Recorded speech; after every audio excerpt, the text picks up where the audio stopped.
इस लेक्चर में हम इलेक्ट्रॉनिक्स के चैप्टर को स्टार्ट कर रहे हैं और पहला टॉपिक है हमारा रेक्टिफिकेशन।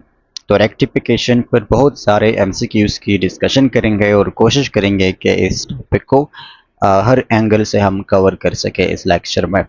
तो हमारे साथ रहे लेक्चर को अटेंशन के साथ देखिए और सीखने की कोशिश कीजिए।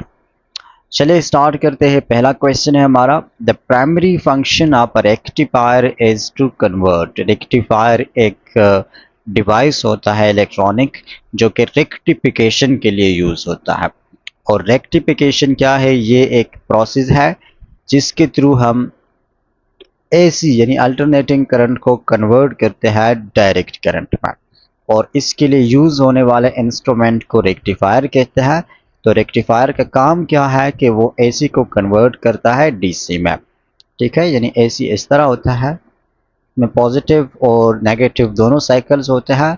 तो रेक्टिफायर इसको कन्वर्ट करता है सिर्फ पॉजिटिव साइकिल्स में। नेगेटिव साइकिल्स को ये कुछ रेक्टिफायर्स इसको ब्लॉक करता है और कुछ रेक्टिफायर्स उसको पॉजिटिव में कन्वर्ट करता है। ये आगे हम टाइप्स में पढ़ेंगे। ठीक है। क्वेश्चन 2 है, half wave rectifier uses one diode. अब हाफ वेव रेक्टिफायर क्या है? तो हाफ वेव रेक्टिफायर में ये होता है कि इसमें सिर्फ एक डायोड लगा होता है। डायोड की प्रॉपर्टी यह है कि ये जब फॉरवर्ड बायस में होता है तो ये करंट को अलाउ करता है, लेकिन जब ये रिवर्स बायस में होता है तो ये करंट को स्टॉप करता है। अब होता क्या है कि एक एसी वेव जब इससे पास होता है तो इसके हाफ पॉजिटिव साइकिल के लिए ये डायोड होता है फॉरवर्ड में, यानी ये इसको कर लेता है अलाउ कि जी तुम पास हो जाओ, चले जाओ तुम। लेकिन जब दूसरा साइकिल आ जाता है नेगेटिव वाला, तो ये डायोड उसके लिए एज अ रिवर्स बायस्ड काम करता है, उसको स्टॉप करता है कि तुमने आगे नहीं जाना, तो ये हो जाता है स्टॉप। फिर जब पॉजिटिव आता है उसको अलाउ करता है, नेगेटिव को स्टॉप, फिर पॉजिटिव अलाउ, नेगेटिव को स्टॉप। तो इस वजह से हम कहते हैं कि ये हाफ वेव को अलाउ कर लेता है और हाफ को स्टॉप करता है, तो इसको हम हाफ वेव रेक्टिफायर कहते हैं। और इसमें सिर्फ एक ही डायोड का इस्तेमाल होता है, एक डायोड इसमें यूज होती है। तो 3 है, the output of half wave rectifier is. Half wave rectifier हमें आउटपुट में क्या देते हैं? वो हमें डीसी देता है, लेकिन प्योर डीसी नहीं देता, वो पल्सवेटिंग डीसी देता है। देखिए प्योर डीसी हम इस तरह के डीसी को बोलते हैं, बिल्कुल स्ट्रेट लाइन जो मैग्नीट्यूड भी उसका कांस्टेंट और डायरेक्शन तो वैसे भी कांस्टेंट।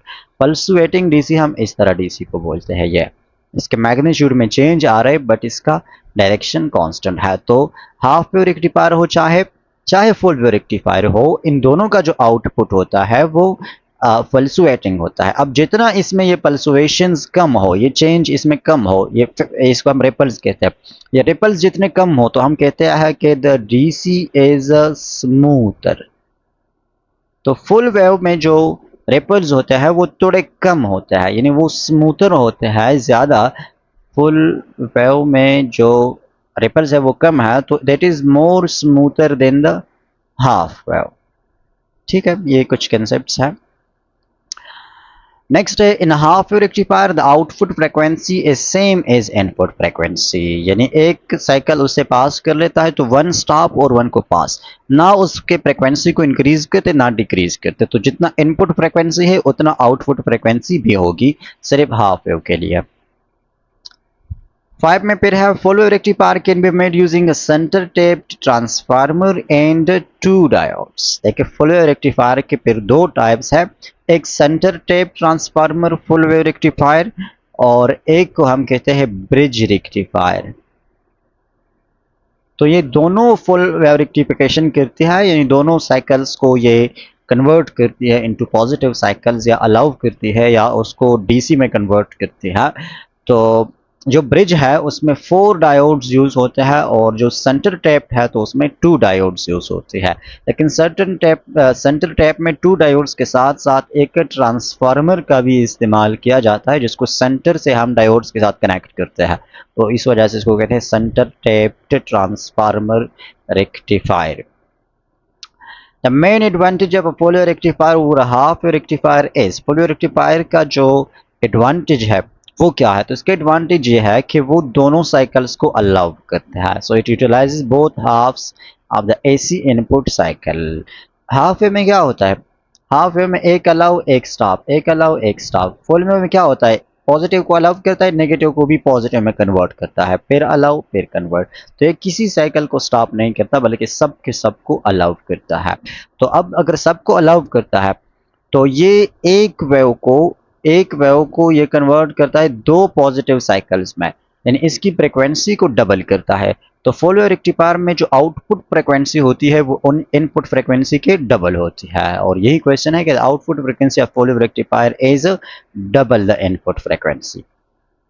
8 है ripple factor of rectifier circuit is a measure of the. Ripple factor एक वैल्यू होती है, एक क्वांटिटी होती है, इस तरह का एक नंबर होता है जिसको हम गामा से रिप्रेजेंट करते हैं, समटाइम्स वाई से रिप्रेजेंट करते हैं। तो ये रिपल फैक्टर हमें क्या बताता है, ये हमें ये बताता है कि जो आउटपुट डीसी है वो कितना प्योर है, उसमें रिपल्स कितने कम है कितने ज्यादा है।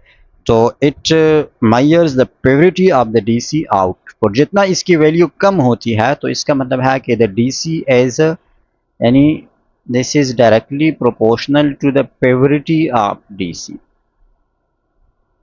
जितना इसकी वैल्यू कम होती है, डायरेक्टली प्रोपोर्शनल है ना, इसकी वैल्यू जितनी कम होती है तो डीसी उतनी प्योर होती है, ज़्यादा प्योर होती है, तो मतलब इट इज़ इनवर्सली प्रोपोर्शनल। ठीक है, जितना इसकी वैल्यू ज़्यादा है तो उसका मतलब है कि डीसी इज़ नॉट प्योर, उसमें प्योरिटी कम है, और जितना रिपल फैक्टर की वैल्यू कम है तो इसका मतलब है कि DC is more pure.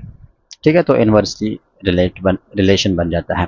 Bridge rectifier में कितने डायोड्स यूज होते हैं, 4 डायोड्स यूज होते हैं। क्वेश्चन 10 है the peak inverse voltage of a diode in half wave rectifier is equal to. Peak inverse voltage जो है डायोड का, हमें कहते हैं कि हाफ वेव रेक्टिफायर में ये किस चीज़ के इक्वल होता है। पीक इनवर्स वोल्टेज डायोड के लिए एक बहुत ही इंपॉर्टेंट कंसेप्ट है और बहुत ज़्यादा डिस्कशन है इसका, लेकिन बस 2 बातें आप लोगों ने इस डिस्कशन में से याद रखनी है कि हाफ वेव रेक्टिफायर के लिए ये इक्वल होता है the peak voltage of AC input. जो एसी इनपुट हम उसको देते हैं ना, तो उसके पीक वोल्टेज के इक्वल होते हैं, यानी मैक्सिमम वोल्टेज के। इस तरह आप कह सकते हैं कि P I V is equal to V M.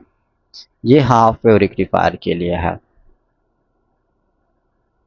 और फुल वेव रेक्टिफायर के लिए क्या है, फुल वेव रेक्टिफायर के लिए जो पीक इनवर्स वोल्टेज है तो वो इक्वल होता है सेकेंडरी पीक ऑफ इनपुट के। ये कंसेप्ट्स डिटेल में आप लोगों ने पढ़े होंगे, तो ये दोनों डिफरेंसेस है इसमें। 11 है to convert pulsating DC output of rectifier into smoother DC. तो हम किस चीज़ को यूज़ करते हैं, कैपेसिटर फिल्टर को यूज़ करते हैं। यानी डीसी जो आउटपुट होता है वो स्मूथ नहीं होता, तो उसको स्मूथ बनाने के लिए हम एक सर्किट यूज़ करते हैं। उस सर्किट को कहते हैं कैपेसिटर फिल्टर या फिल्टर सर्किट भी उसको बोलते हैं, और उसमें क्या होता है, उसमें एक कैपेसिटर यूज़ होता है। 12th नंबर क्वेश्चन है कि in a full wave bridge rectifier the number of diodes conducting during one half cycle of the AC input is 2।